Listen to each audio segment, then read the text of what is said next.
welcome to Machine Learning Tutorial Part 1. This is Part 1 of a machine learning series put on by Simplilearn. My name is Richard Kirschner. I'm with the Simplilearn team. That's www.simplilearn.com. Get certified, get ahead. So why machine learning? Why do we even care about having these computers come up and be able to do all these new things for us? Well, because machines can now drive your car for you. It's still very in the infant stage, but it's just exploding, as we see with Google's Waymo, and then Uber had their program, which unfortunately crashed. They know that this is huge. This is going to be the huge industry to change our whole transportation infrastructure. Machine learning is now used to detect over 50 eye diseases. Do you know how amazing that is, to have a computer that double checks for the doctor for things they might miss? That's just huge in the health industry. Pretty soon they actually do already have that in some areas where maybe not for eyes, but for other diseases, where they're using the camera on your phone to help pre-diagnose before you go in and see the doctor. And because the machine can now unlock your phone with your face. I mean, that's just cool, having it being able to identify your face or your voice and be able to turn stuff on and off for you depending on where you're at and what you need. Talking about an ultimate automation, our world we live in. And as we dig in deeper, we have a nice example of Facebook. As you can see here, they have the Facebook post with Halloween. Comment yes if you want it. Order here. Nobody likes spam posts on Facebook that annoy them into interacting with likes, shares, comments, and other actions. I remember the original ones were all, if you don't click on here, you will have bad luck or some kind of fear factor. Well, this is a huge thing in a social media when people are getting spammed, and so this tactic, known as engagement bait, takes advantage of Facebook's newsfeed algorithm by choosing engagement in order to get the greater reach. To eliminate engagement bait, the company reviewed and categorized hundreds of thousands of posts to train a machine learning model that detects different types of engagement bait. So in this case we're using Facebook, but this is of course across all the different social media. They have different tools they're building, and the Facebook scroll GIF will be replaced. Kind of like a virus coming in there. It notices that there's a certain setup with Facebook and it's able to replace it. And they have like vote baiting, react baiting, share baiting. They have all these are kind of general titles, but there certainly are a lot of ways of baiting you to go in there and click on something.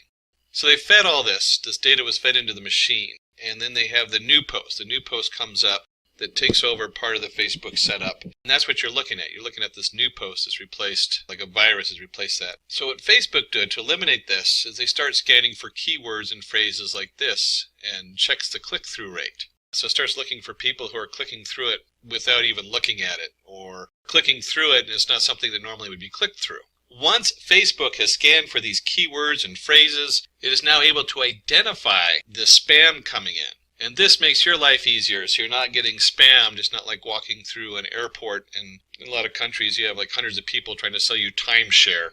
Come join us, sign up for this. It eliminates that annoyingness, so now you can just enjoy your Facebook and your cat pictures, or maybe it's your family pictures. Mine is family. Certainly people like their cat pictures too.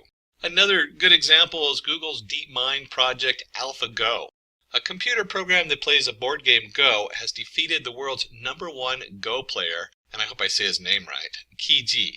The ultimate Go challenge game of 3 of 3 was on May 27th, 2017, so it was just last year that this happened. And what makes this so important is that, Go is a game, so it's not like you're driving a car or something in our real world, but they are using games to learn how to get the machine learning program to learn. They want it to learn how to learn. And that is a huge step. A lot of this is still in its infant stage as far as development, as we saw what happened with the, as I referred to earlier, the Uber cars. They lost their whole division because they jumped ahead too fast. So it's still an infant stage, but boy, is this like the beginning of just an amazing world that is automated in ways we can't even imagine what tomorrow's going to look like. We've looked at a lot of examples of machine learning, so let's see if we can give a little bit more of a concrete definition. What is machine learning? Machine learning is the science of making computers learn and act like humans by feeding data and information without being explicitly programmed. And we see here we have a nice little diagram where we have our ordinary system. Your computer, nowadays you can even run a lot of this stuff on a cell phone because cell phones have advanced so much.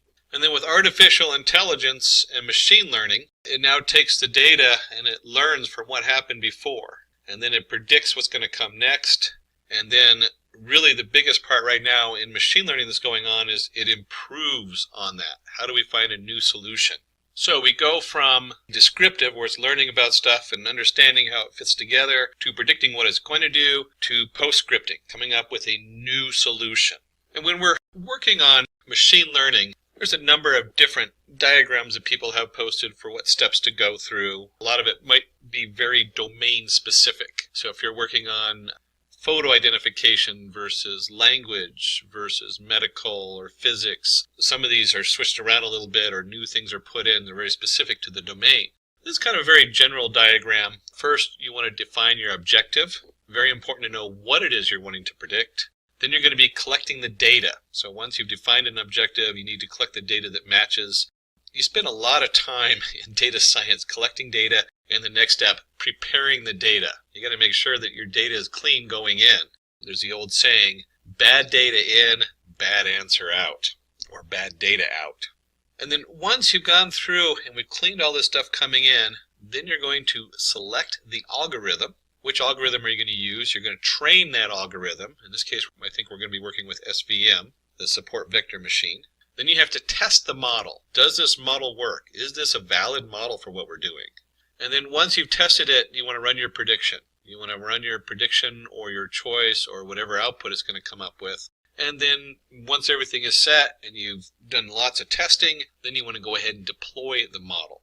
And remember I said domain specific. This is very general as far as the scope of doing something. A lot of models, you get halfway through and you realize that your data is missing something and you have to go collect new data because you've run a test in here someplace along the line. You're saying, hey, I'm not really getting the answers I need. So there's a lot of things that are domain specific that become part of this model. This is a very general model, but it's a very good model to start with. And we do have some basic divisions of what machine learning does that's important to know. For instance, do you want to predict a category? Well, if you're categorizing things, that's classification.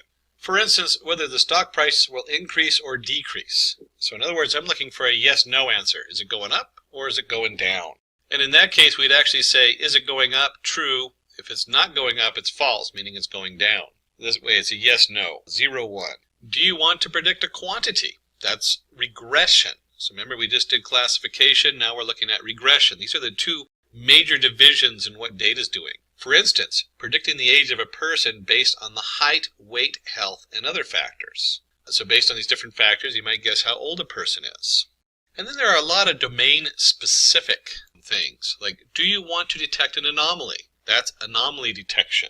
This is actually very popular right now. For instance, you want to detect money withdrawal anomalies. You want to know when someone's making a withdrawal that might not be their own account. We've actually brought this up because this is really big right now. If you're predicting the stock, whether to buy stock or not, you want to be able to know if what's going on in the stock market is an anomaly. Use a different prediction model because something else is going on. You got to pull out new information in there. Or is this just the norm? I'm going to get my normal return on my money invested. So being able to detect anomalies is very big in data science these days.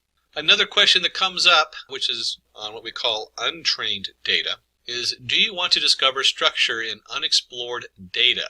And that's called clustering. For instance, finding groups of customers with similar behavior given a large database of customer data containing their demographics and past buying records. And in this case, we might notice that anybody who's wearing a certain set of shoes goes shopping at certain stores, or whatever it is, they're going to make certain purchases. By having that information, it helps us to market or group people together so that we can now explore that group and find out what it is we want to market to them if you're in the marketing world.